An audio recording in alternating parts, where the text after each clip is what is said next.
जय माता दी, जय श्री राम। एक बहुत ही महत्वपूर्ण विषय जो हमारे आने वाली पीढ़ी के लिए आवश्यक है, और आने वाली पीढ़ी तो तभी तय होगा जब हम उसके लिए स्वयं तैयार रहें।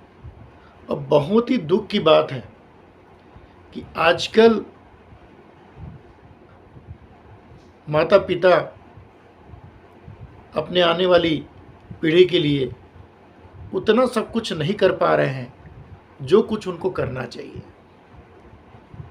अब इनमें से कुछ माता पिता पेरेंट्स ये कहेंगे कि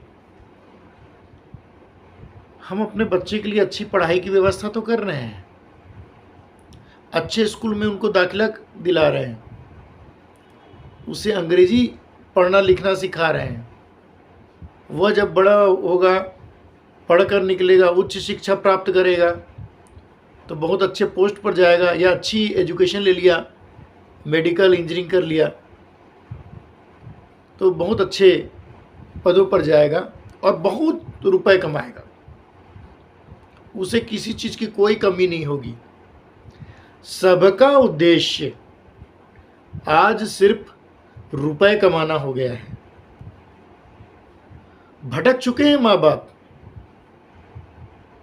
धिक्कार है ऐसे लोगों को, ऐसी शिक्षा पद्धति को जो सिर्फ हमें रुपए कमाने की मशीन बना रही है, जो बाबू क्लर्क और चंद छोटे छोटे ऑफिसर बनाकर भ्रष्टाचार करने, लूट मचाने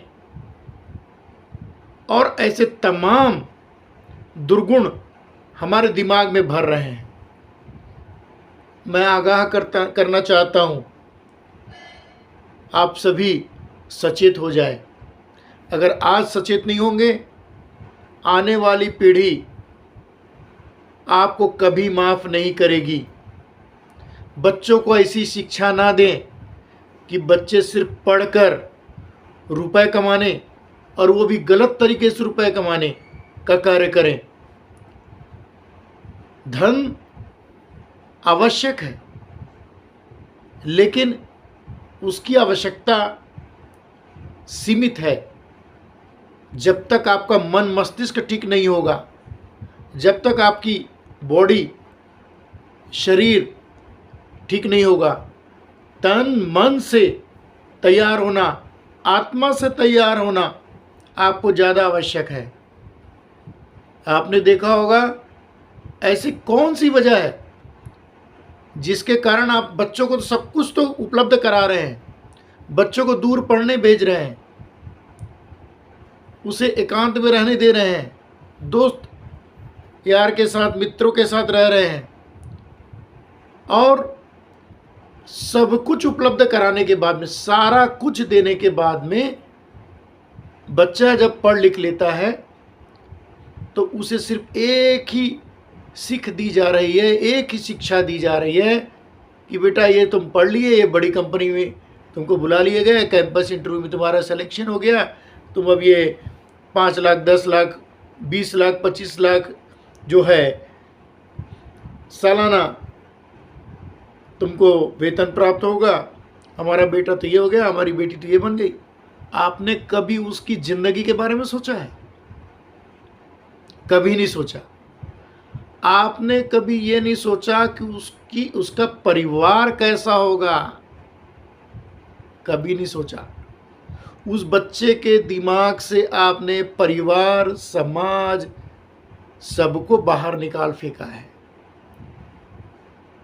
अब तो वो हमारी जो प्राइमरी क्लासेस में, प्राथमिक शिक्षा में जो पढ़ाए जा रहे हैं पाठ्य पुस्तक, उसमें आपने देखा होगा कि सोशल जो वर्कर होते हैं उनके बारे में जानकारी, आपकी कम्युनिटी हेल्थ जो होती है उसके बारे में जानकारी, उसके बाद में जो आपके कम्युनिटी हेल्पर्स होते हैं उनके बारे में जानकारी आपने पढ़ा होगा कि हमारे जीवन में कौन कौन लोग क्या क्या काम आते हैं और उनसे कैसे व्यवहार करना चाहिए।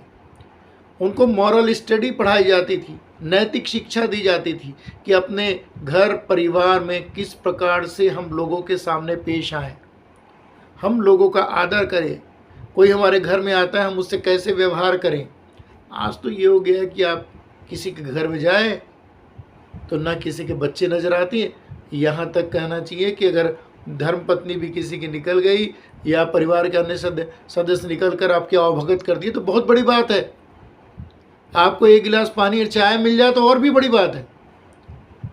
पूरी तरह सनातन पद्धति को जो है बहिष्कृत कर दिया गया है इस शिक्षा पद्धति के नाम से।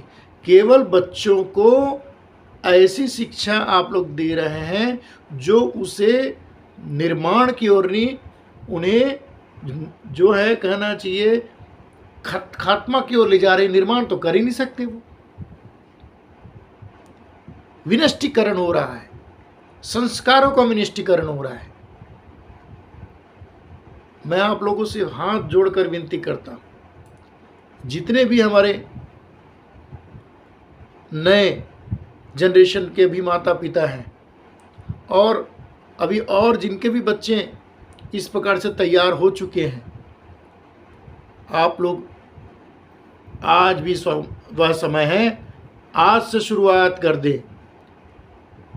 मेरे इस संदेश को देखने के बाद, सुनने के बाद जरूर एक बार मनन करें कि आप क्या करने जा रहे हैं।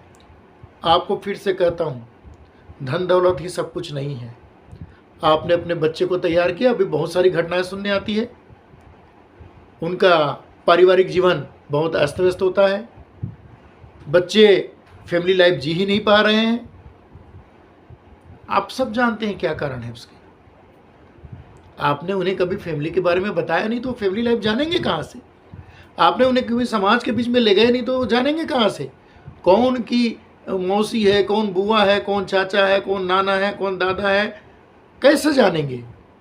आपने माँ बाप तक अपने तक सीमित रखा और अपने तक सीमित रखने के बाद में 10-12 साल बाद आपने उसको बाहर भी भेज दिया।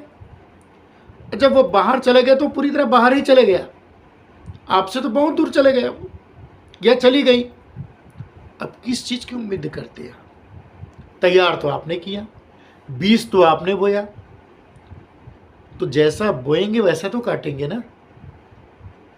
मेरा कहना सिर्फ एक ही है, किसी भी तरह से हम अपने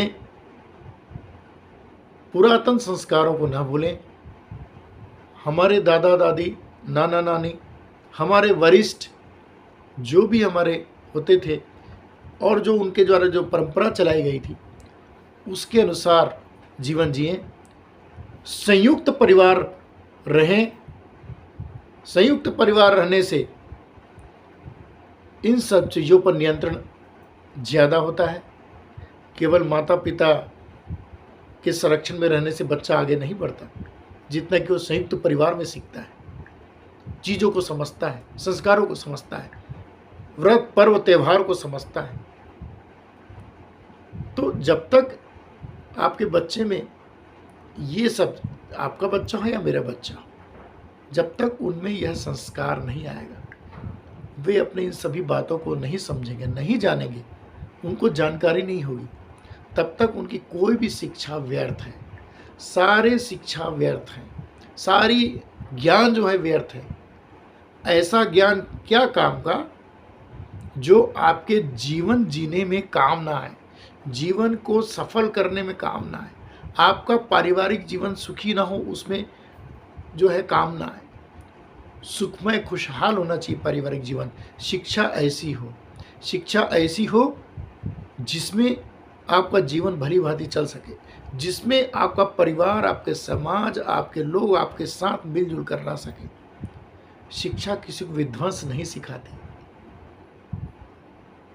मेरा आप सभी से निवेदन, आप मेरी बातों को भली भांति समझ गए होंगे और आगे मैं एक अन्य वीडियो के माध्यम से आप लोगों को फिर से कुछ नए संदेश दूंगा। धन्यवाद। जय माता दी, जय श्री राम।